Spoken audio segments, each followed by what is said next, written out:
But they really let the states go bankrupt. Excuse me for interrupting, let the states go bankrupt. Madam Speaker, but they really need the money right now, and even members of your own. I understand that, but even members of your own caucus.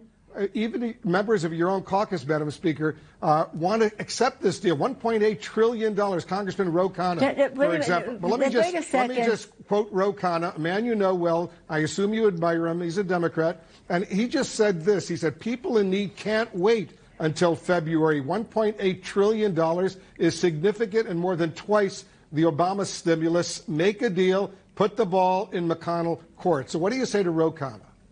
What I say to you is, I don't know why you're always an apologist, and many of your colleagues apologists for the Republican position. Ro Khanna, that's nice. That isn't what we're going to do, and nobody's waiting till February. I want this very much now, because people need help now. But it's no use giving them a false thing just because the president wants to put a check with his name on it in the mail, that we should not be doing all we can to help people pay the rent, put food on the table, to enhance benefits, that they don't lose their jobs if they're state and local, we're talking about the consequences of a pandemic, the symptoms of a problem that the president refuses to address. But you know, and that is the coronavirus. We know that is we the know coronavirus. The problem out there, but there are millions of Americans who have lost their jobs. They can't pay the rent. Their kids need the food. That's right, and that's what we're trying to get done. $1.8 trillion, and the president just tweeted, stimulus, go big or go home. He wants even more right now. So why not work out a deal with him? And don't let the perfect, as they say here in Washington, be the enemy of the good. Well, I will not let the wrong be the enemy of the right. What's wrong with $1.8 trillion? Well, you know what? Do you have any idea what the difference is between the spending that they have in their bill and that we have in our bill? Do you realize that they have come back and said all these things for child tax credits and earned income tax credits, or helping people who have lost their jobs, are eliminated in their bill? Do you realize they pay no respect to the fact that child care is very important for people whose children cannot go to school because they're doing remote learning, and yet they minimize the need for child care, which is the threshold with which people, mothers and fathers, can go to work if they have that? Do you have any idea of how that's precisely why, Madam Speaker, they're concerned? That's why it's so important right now. Yesterday I spoke to Andrew Yang, who says the same thing. It's not everything you want, but you know what? There's a lot there. Honest to God, you really, I can't get over it, because Andrew Yang, he's lovely. Ro Khanna, he's lovely. They are not negotiating this situation. They have no idea of the particulars. They have no idea of what the language is here. I didn't come over here to have, so you're the apologist for the Obama, excuse me. God forbid. Madam Speaker, I'm not an apologist. Obama. I'm asking you serious questions because so many people are in desperate need right now. Let me ask you this. Okay. When was the last time... Let me respond to you. Let me ask you, when was the last time, Madam Speaker, when was the last time you spoke with the president about this? I don't speak to the president. Speak with his representative. Why not call him and say, Mr. President, let's work out a deal. It's not going to be everything you want, not going to be everything I want, but there are so many Americans right now who are in desperate need. Let's make a deal. What makes me amused, if it weren't so sad, is how you all think that you know more about the suffering of the American people than those of us who are elected by them to represent them at that table. It is unfortunate that we do not have shared values with this White House, and that they have in their bill, why don't you talk about in their bill, a tax break for the wealthiest families in the country, while they cut out the earned income tax credit for the poorest families in our country and the poorest children in our country.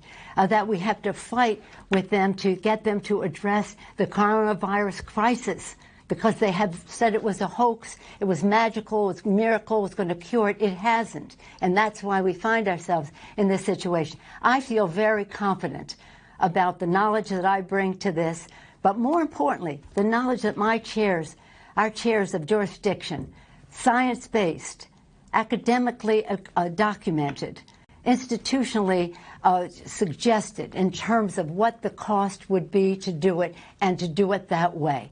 And about, say, we talk about child care, yes. We talk about safety in the workplace. Safety in the workplace. That's a very important issue, especially in the time of the pandemic. So what I say to those people is, we're going to get a deal. And when we do, it will be retroactive. It will be retroactive. Here's what you wrote in a letter to House Democrats, Madam Speaker. And I ask these questions only, as you know, so many millions of Americans are suffering right now. Well, you quote two people who know nothing about the agreement. Well, there is no agreement. But what the suggestions are, as if there's some authority on the subject. Please give equal weight to all of the chairmen on the committee who have written this bill. But so many of your fellow Democrats in the House, they want a deal right now. No, that isn't. The problem solvers, they all want a deal right now. Yeah. And here's what they're complaining about, because you wrote a letter to House Democrats and you said this. Let me read a line from the letter you wrote. The president only wants his name on a check to go out before Election Day and for the market to go up. Is that what this is all about? Not allow the president to take credit if there's a deal that will help millions of Americans right now? He's not that important. But let me say this. With all due respect, and you know we've known each other a long time, you really don't know what you're talking about. If the plural of anecdote is not data. Yes, there's some people who said this or that. Overwhelmingly, my caucus wants what is right for the American people. Overwhelmingly, our chairman who wrote the bill, read their statements. They all put out their own statements when they saw what the White House was proposing. So do a service to the issue and have some level of respect for the people who have worked on these issues, written the bill to begin with. Now, let me just say this in terms of the numbers. I want people to do the math. We had 3.4, which would meet the needs of the American people for a sustained period of time, so that there was some certainty in what would happen. The Republicans said no, well, so we took it down $1 trillion by cutting the time. We took it down another $200 billion, so we're now $1.200 billion down. We came down to 2.2. At the same time, since tomorrow will be 5 months since we passed the bill, at the same time, because there was no resolution, Mitch McConnell said, let's pause. The virus didn't pause, and now we're at a place where we need more money. We need more money for PPP, for our small businesses. We need more money for our airlines. We need more money for our schools. So we have absorbed nearly $500 billion more of expenses still within the 2.2. I understand all of that, and I have only the greatest respect for you. So do the math. Madam Speaker, I have only the greatest respect for you. We have come down $1.6 trillion. $1.8 trillion. $1.8 trillion is a lot of money. The American people need that money ASAP because they're suffering right now. And I'm not saying it's perfect, but I'm saying... And you don't care how it's spent. I care, of course, how it's spent. But what I don't understand is why not talk to the president personally, call him up and say, Mr. President, let's get a deal tomorrow. Look, let me say this. The president has sent Mr. Mnuchin to negotiate. That's what we've done with other presidents. This isn't unusual. With President Bush, we did this quite a bit because that's how you negotiate. And then you take it to the president. This Mr. Mnuchin, I think he has integrity representing his position. May I finish, please?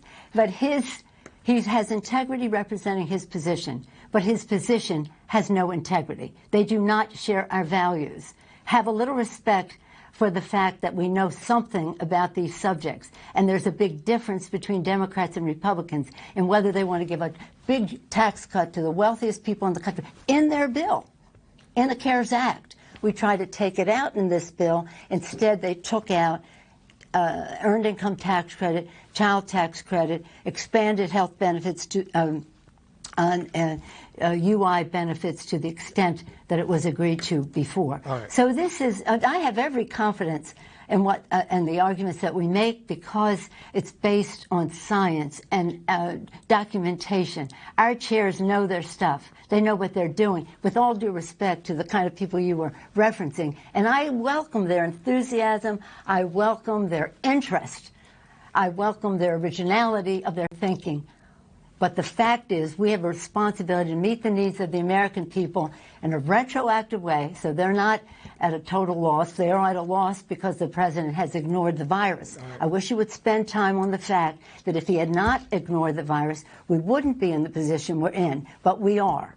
And let me say about that also, I hope that I'm pleased that these pharmaceutical companies are taking the responsible position to halt and hopefully then resume, because we want the public to have confidence in whatever therapies or whatever vaccines come along, that they will take them. Right. And to people who say, well, I don't trust Trump on that, if we trust the Food and Drug Administration for what they are doing, the scientists there who've been working 24/7 for months and months and months, excellent science.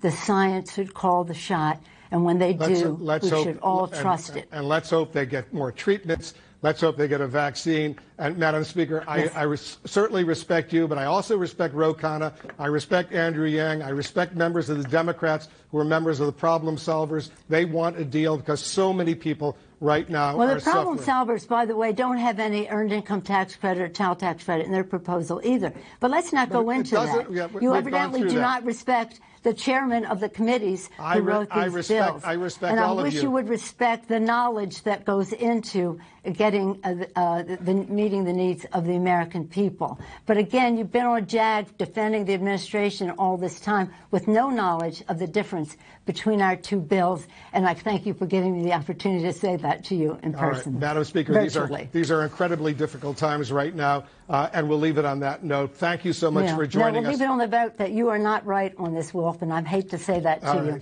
But I feel confident about it, and I feel confident about my colleagues, and I feel confidence in my chairs. And it's not about me. It's about millions of Americans who can't put food on the table, who can't pay the rent. And we represent them. And we represent them. Getting and by we represent these them. long food and lines we represent that we're seeing. them. I know we you know are. them. I'm just saying. We represent them, and we know them. As we say, we know them. We represent them. Don't let the perfect be the enemy of the good, as they say. It is nowhere near perfect. Madam Speaker. Always the case, but we're not even close to the good. All right, let's see what happens, because every day is critically, critically important. Thanks so much for joining us. Thank you for your sensitivity to our constituents' needs. I am sensitive to them because I see them on the street begging for food, begging for money. Madam Speaker, thank you so much. Have you fed them? We feed them. We feed them. We'll continue this conversation down the road for sure. We'll take a quick break. We'll be right back.